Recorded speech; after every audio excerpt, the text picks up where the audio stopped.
It wasn't supposed to be a big deal. It was just another night, a casual drive home from work like any other. But that one small decision, the choice to take a different route that day, would change everything. It started like any ordinary Tuesday.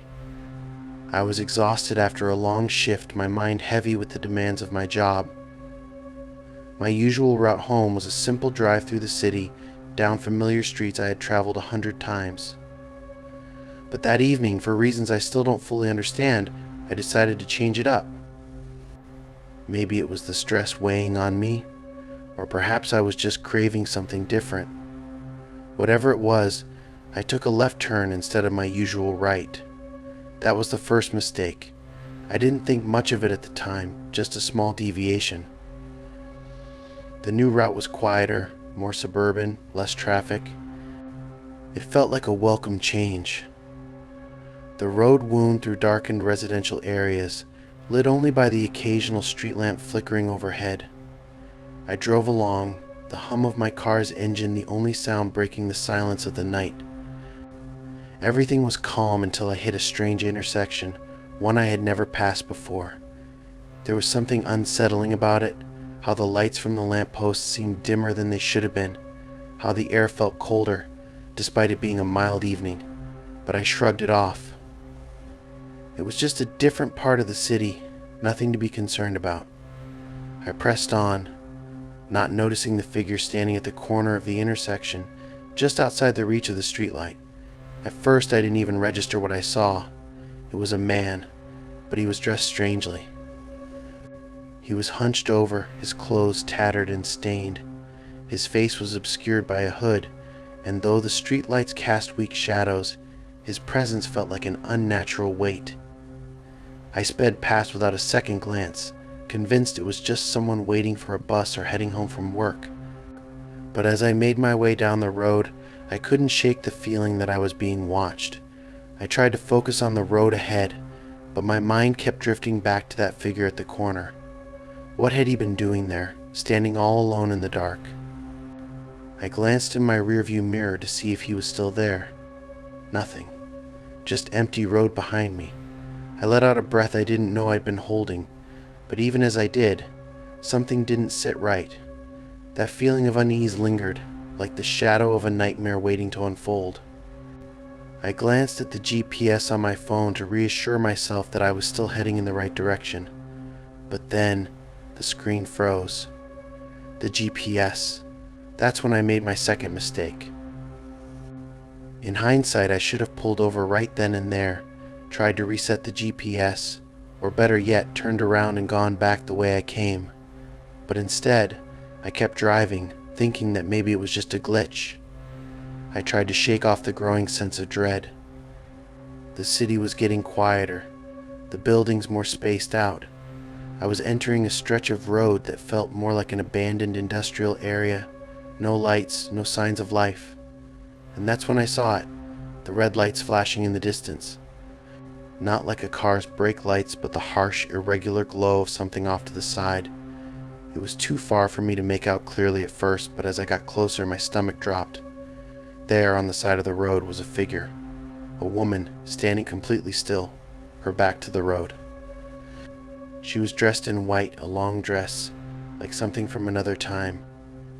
Her hair was tangled and wild, covering her face. I almost passed her, just another strange person in the night. But something in the pit of my stomach told me I needed to stop, that this was wrong. I pulled over, my heart pounding in my chest, the car slowing to a halt. The air felt even colder now, and the woman didn't move. She just stood there, facing the road but not acknowledging me at all. I rolled down my window, feeling like I was in a dream. The strange coldness in the air seemed to seep into my bones, making me shiver. I hesitated, unsure of what to say, when suddenly she turned her head, slowly, almost unnaturally. Her face was pale, her eyes wide and dark, and there was something deeply wrong about her stare. And then she smiled. It wasn't a smile of recognition or politeness. It was the kind of smile that made my skin crawl. the kind that was too wide, too unsettling. My instincts screamed at me to drive away, but I was frozen, staring back at her, unable to tear my gaze away. Before I could react, she took a step toward the car. That's when I snapped out of my trance. I slammed my foot on the gas, speeding off without a second thought. The tires screeched, the car jerking forward as I tore away from her and that eerie stretch of road. My hands were shaking on the wheel, my heart hammering in my chest. I looked back in the rearview mirror, half expecting to see her chasing me, but there was nothing, just the empty road stretching behind me. I didn't stop until I was back in the city, the familiar sights of streetlights and storefronts offering me some sense of comfort. But as I pulled into a well-lit area, I caught my breath. There, in the reflection of the glass from a nearby building, I saw her. The woman in white was standing behind me. My pulse spiked again, and I slammed the car into drive, speeding away, my only thought being to put as much distance between myself and whatever I had just encountered.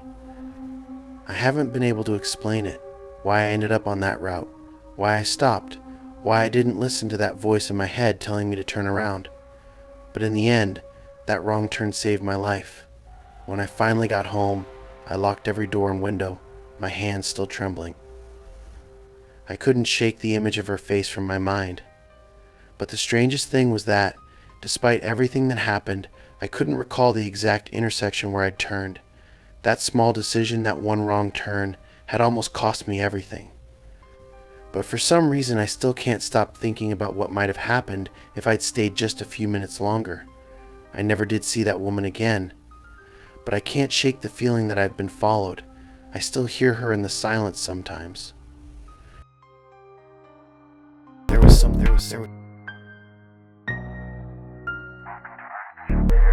I've never been the type to get lost.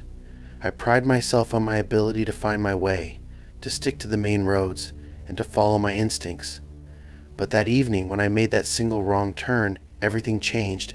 It was a Saturday evening, and I was driving home after visiting a friend's place. The streets were quiet, most people tucked away in their homes for the night. I had the radio on, just the usual background noise. My mind wasn't focused on anything in particular, just winding down after a good time. As I approached a familiar intersection near my neighborhood, I felt an odd impulse to turn left instead of right, a shift in my usual routine. I'd taken that route plenty of times, but this night something felt different. It was one of those small decisions that, at the time, seemed insignificant. But in hindsight, it was the moment everything went wrong. I turned down the unfamiliar street, thinking it might save me a few minutes, cutting through some back roads to get home faster. The houses here were old, far older than the newer development I was used to. Their structures leaned in strange, unsettling ways, and there was a thick darkness hanging over the area, as if the trees and the homes had all grown too close to each other, blocking out the light. At first I thought it was just the streetlights, which were dimmer than I'd expected. But the unease was growing, slowly creeping into my thoughts as I drove down the road. The houses were deserted, but that wasn't unusual. It was late, after all. Still, the silence was deafening. Not a single car in sight, no signs of life. My headlights cut through the darkness as I moved along. I glanced to my right and saw a dilapidated house on the corner. It was the kind of place that made you feel like someone should be living there, but the windows were boarded up, the yard overgrown with weeds and dead grass. The longer I looked, the more it looked. I considered turning around and going back, but I had already committed to the path, and besides, I didn't want to waste the time. I pressed on, my grip tightening on the steering wheel. The road began to narrow, and I could tell it was leading into more rural areas. The houses were becoming fewer, the trees taller. Shadows seemed to stretch across the road, and the wind began to pick up. My car hummed along, but something was off. The trees lining the street seemed to sway in unnatural ways, as if they were alive, watching. Then it happened. Out of nowhere, the road split into two directions. One way continued straight ahead, and the other veered to the left. I hadn't seen a sign or anything indicating this was an intersection. It was as if the road itself had just appeared. The GPS on my phone hadn't alerted me either. For a moment I was paralyzed, not sure which way to go. I decided to keep going straight, thinking it was the best option. But as I did, I noticed something out of the corner of my eye, a figure standing by the side of the road. A man, tall and thin, wearing a long coat. He was positioned just far enough off the road that I almost missed him entirely, but the odd way he stood, with his face hidden in shadow, made me do a double take. I should have kept driving. I should have turned around, but instead I slowed down. I was curious and I hated myself for it. I glanced at the rearview mirror to see if I had passed him, but he was still there, standing perfectly still, just watching. Something told me to keep going, but I didn't. I made the mistake of stopping the car, and that's when everything started to unravel. The man didn't move for what felt like forever.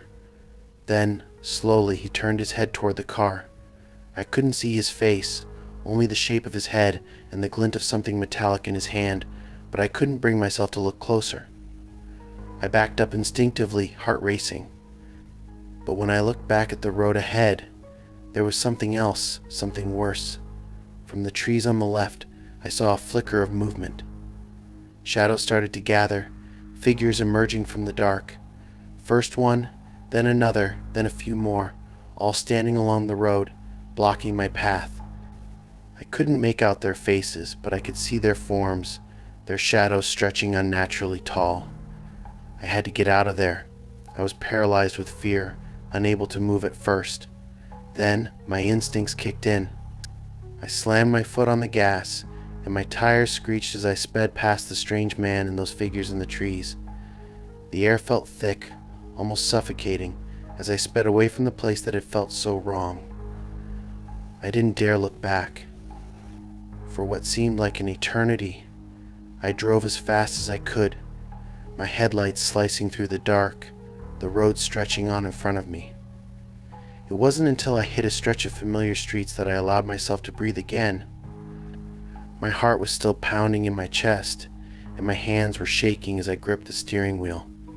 I had no idea what had happened back there, who those people were, what the man was doing, or why my gut had screamed at me to get out. But I knew one thing for certain: I was never going down that road again. The wrong turn I'd made had led me into something I couldn't explain, and as I pulled into my driveway and turned off the engine, I couldn't help but feel that whatever I had narrowly escaped that night, it was far from over. I've tried to forget it, but every now and then, when the darkness falls and the wind howls through the trees, I feel like I'm being watched, and I know deep down that those figures are still out there, waiting for the next person to make the wrong turn.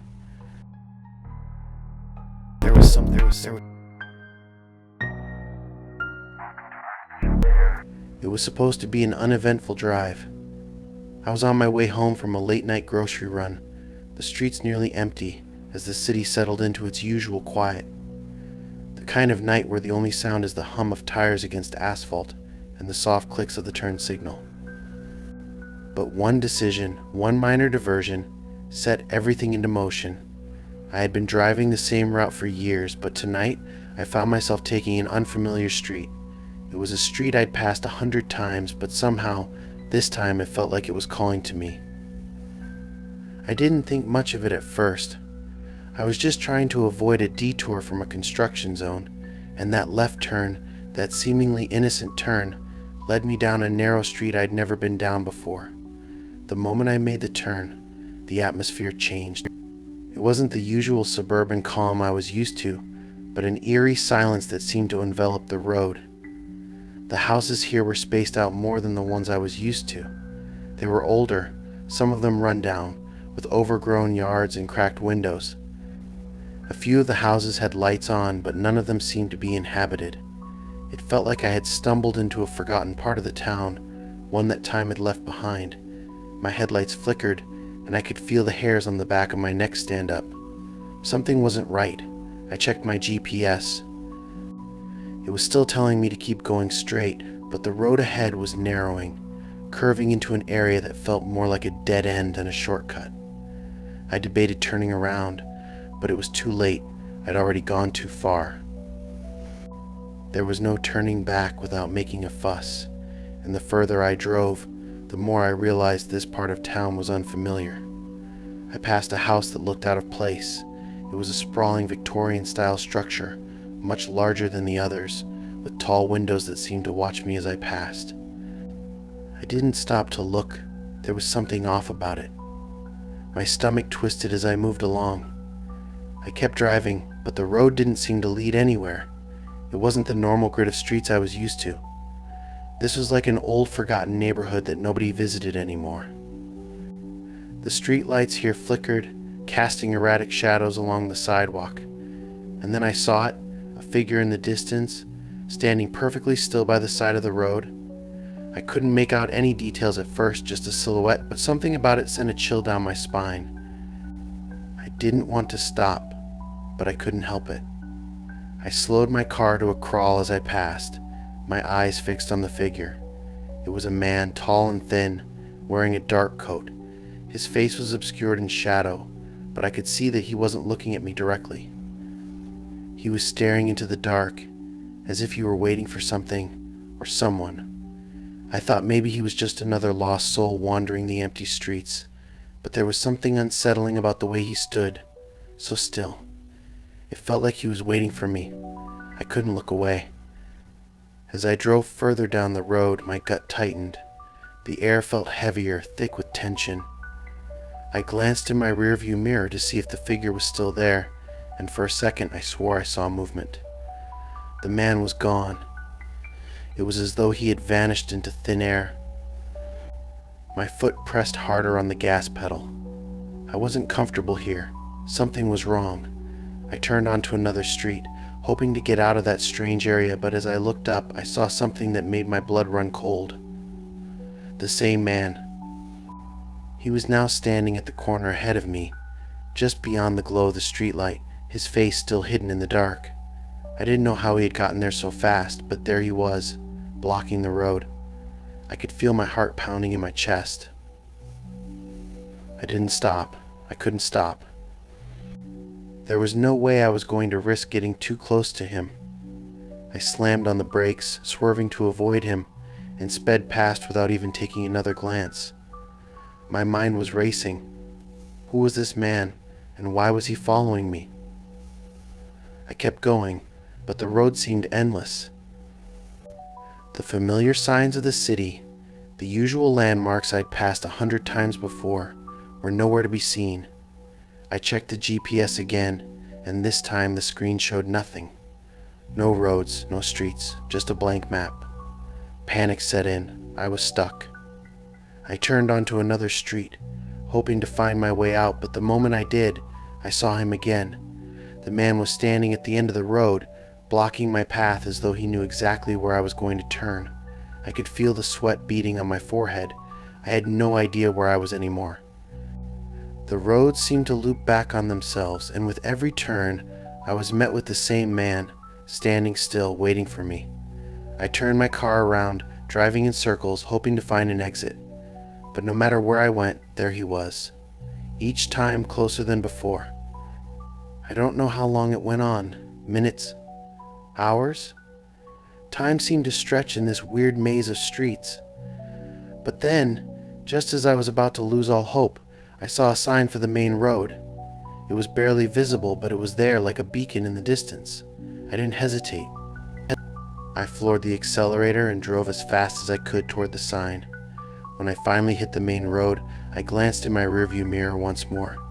The man wasn't there anymore. There were no shadows, no eerie figures. I took a deep breath, my hands trembling as I turned onto a familiar street, relieved to be out of that nightmare. The rest of the drive home was quiet, but I couldn't shake the feeling that I wasn't quite free. To this day, I don't know who that man was or why he was following me. I've driven that route countless times since, but I never, ever take that turn again. It was one wrong turn, one small decision, but it changed everything. house. I don't know if I'll ever fully understand why I turned down that road that night. Maybe it was the late hour, the fatigue, or the desperate need to find a shortcut. It was just supposed to be a simple drive home from a friend's house.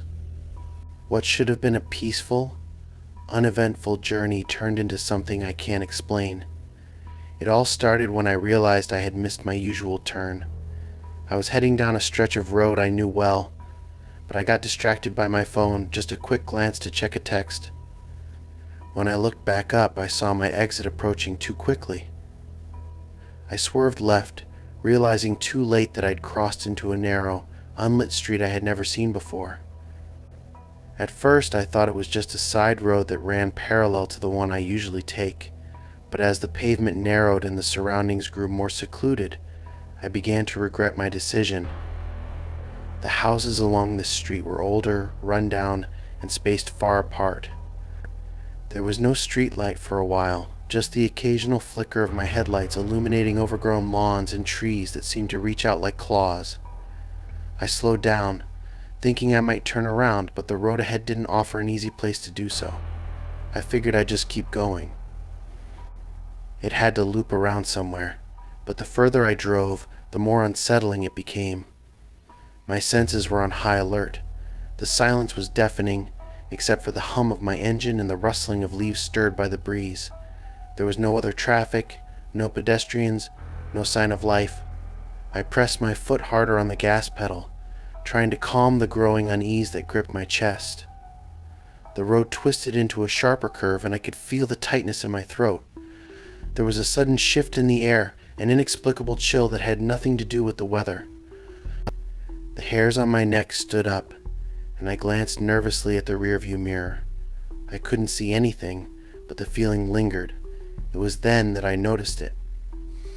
In the distance, just past a turn in the road, I could make out the shadow of a figure standing motionless in the middle of the street. At first, I thought it was a statue or maybe someone's yard ornament. But as I got closer, I realized it wasn't. It was a person. I don't know why, but I didn't slow down. I couldn't bring myself to look directly at the figure. My instincts screamed at me to keep my eyes on the road ahead, to drive faster and get away. But curiosity gnawed at me, and before I could stop myself, my eyes flicked to the figure again. It was a man, tall and thin, wearing a long coat. But what struck me the most was his complete stillness. He wasn't moving. He wasn't even looking in my direction. It was as if he was frozen in time, watching something else. It was almost as if he didn't even see me. I should have turned around then. I should have driven away, turned my car around, and taken the longer way home. But I didn't. I thought I was being paranoid. But the moment I passed him, I heard it. A faint scraping sound. It was soft at first, so faint I thought it might have been the wind, but then it grew louder. A slow, deliberate scraping sound that echoed through the still night.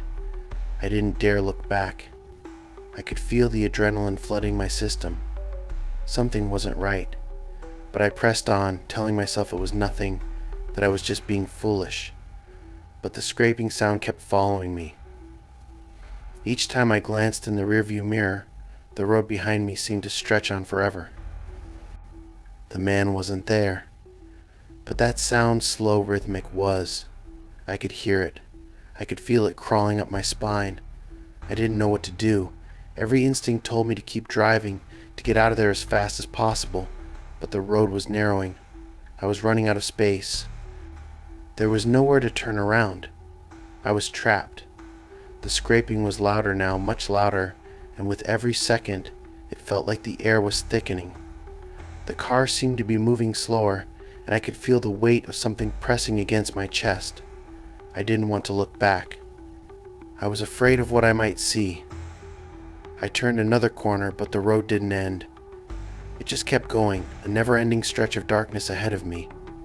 I realized then that the world I knew, the world where streets led somewhere, had disappeared.